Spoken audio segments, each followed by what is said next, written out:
guys, today we are going to talk about the front desk and customer service, the most important part of a hotel. This is what is going to make and break your hotel. So you want to make sure that all of your employees are completely on board with your customer service ideals, okay? Once you do your reading, don't forget to go through and take the quiz, and then you are going to do the math quiz as well. And then we're going to walk through this simulation together today. So, in this lesson, you are going to look at the critical role of the front desk operations. Hotels want their guests' first impression to be a good one. Part of that is a friendly, efficient check-in process at the front desk. Efficiency means the fastest, but also correct way of checking someone in. We don't want to make mistakes. In this lesson, you're going to learn how to plan staffing to achieve this. You will also look at how critical policies, such as what to do when you are overbooked, affect long-term customer satisfaction. I remember one night when I was working at a hotel, we were overbooked and most of the Tri-Cities was booked. So there was really no rooms available. And a guy swears that he had a reservation at our hotel and he didn't. He never made a reservation, or we messed up in making the reservation. I don't know, but he didn't have a room, and so we had to send him somewhere else. And let me tell you, it was one of the scariest times that I've ever had to deal with a customer. But if you handle it correctly, then they're not going to be upset. I mean, they still will be upset, but they will at least forgive you. So just know that in any situation, it's how you handle it that is going to determine whether the customer is going to come back or not. All right, so let's begin by analyzing the workload at the front desk. So we're going to go ahead and click on Actions, Front Desk,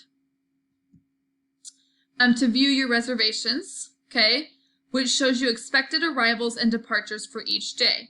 The check-in time at our hotel begins at 3 p.m., but some guests may arrive earlier.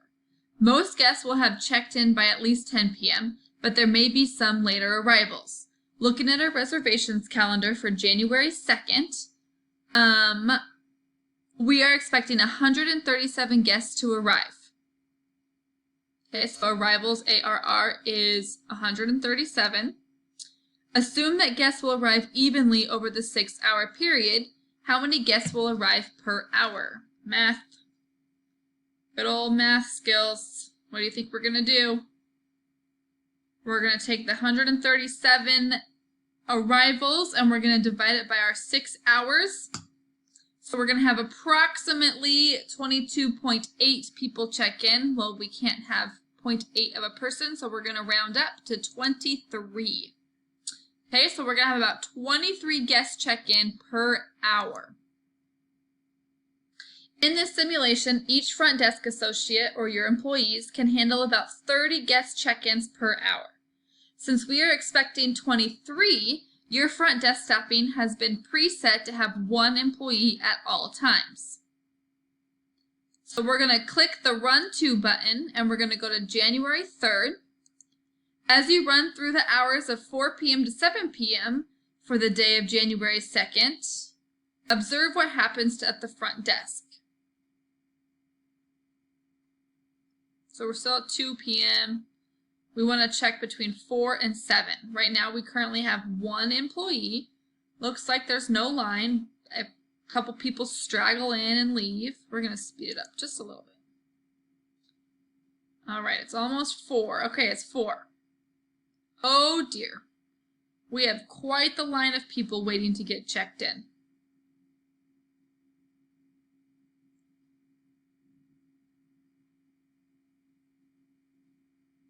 What did we observe? All guests were serviced quickly or long lines built up? Long lines built up, right? We watched the line over here.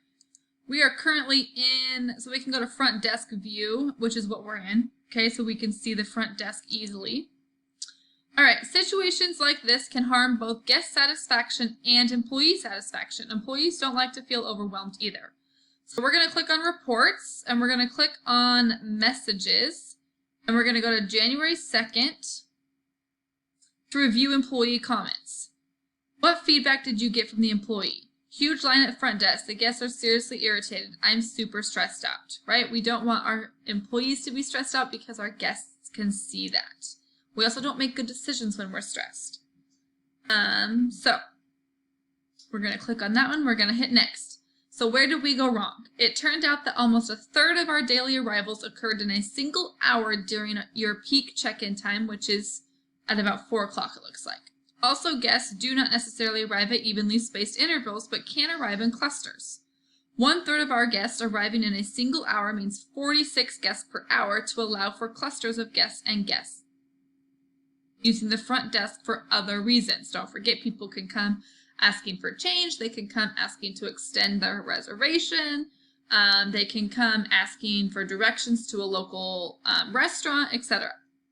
So let's increase our max arrival rate by 50% to 69 guests per hour.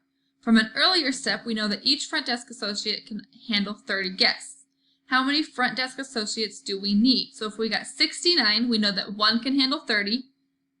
If we get 2 employees, we now have 60, but we need 69.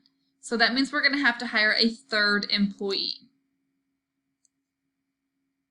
All right, let's set your staffing level, so the front desk for the coming day. So we're going to go to Actions, Front Desk. We're going to click on Staffing.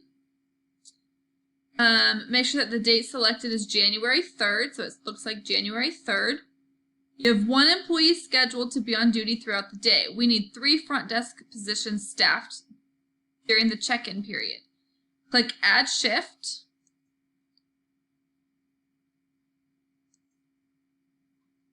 And then enter 2 for the number of employees. And we're going to have an end time. 2 p.m. to 10 p.m. So 2 p.m. to, oopsies, not 8 a.m. That'd be a long shift, 10 p.m. And we're going to hit Add Now. Okay, so now we have 3 total front desk associates during this peak time. So we're going to hit Close. We're going to run to January 4th. We're going to speed it up a little bit. Okay, this is the morning. We're at 6:50 in the morning, so not a lot of people are coming.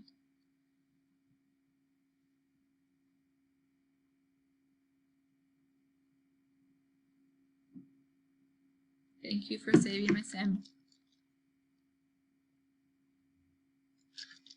All right, we now have 3 employees.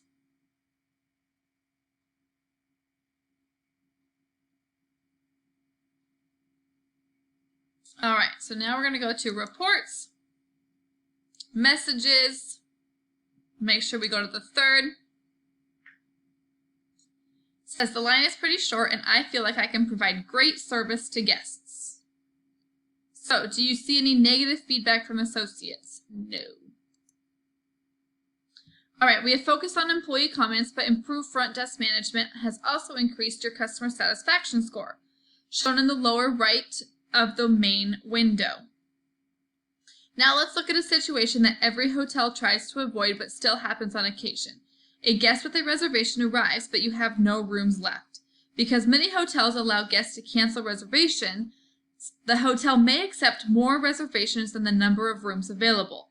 This is called overbooking and can increase occupancy and revenue. However, it can lead to very disappointed guests. Let's see ways to manage this. So we're going to go to Actions, we're going to go to Revenue Management, and we're going to click on the Overbooking tab. You will see the overbooking policy expressed as a percentage currently set to 4%. This means that with this policy in place, our reservation system will accept reservations so that each room type can be booked to 104% occupancy. So let's go to the Pricing Workbench tab and look at the occupancy column. On which night do you have an expected overall occupancy higher than 100%? Looks like January 6th. Unless some guests cancel their reservations for January 6th, you will have to turn some guests away. You have a choice of actions you can take in this situation. So we're going to go to Actions, Front Desks, Policies. Leave the current choice of Apology Only selected and close the front desk window.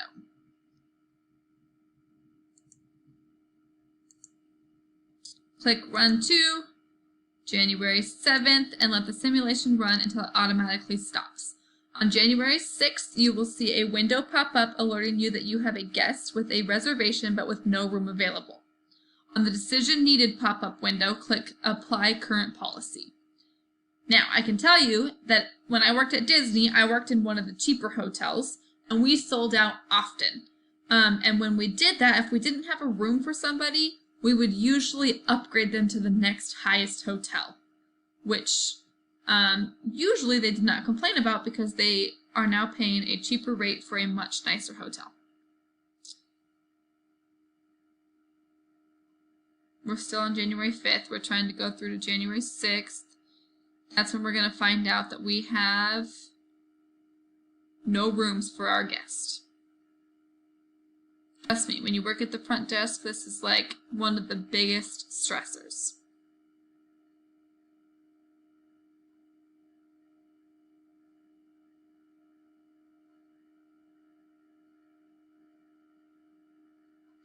Alright, I'm unable to find a clean room of any kind to give this guest. What should I do?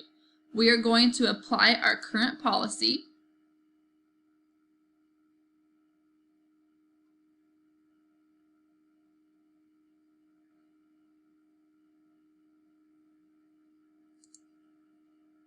It says continue to click it for any additional pop-ups.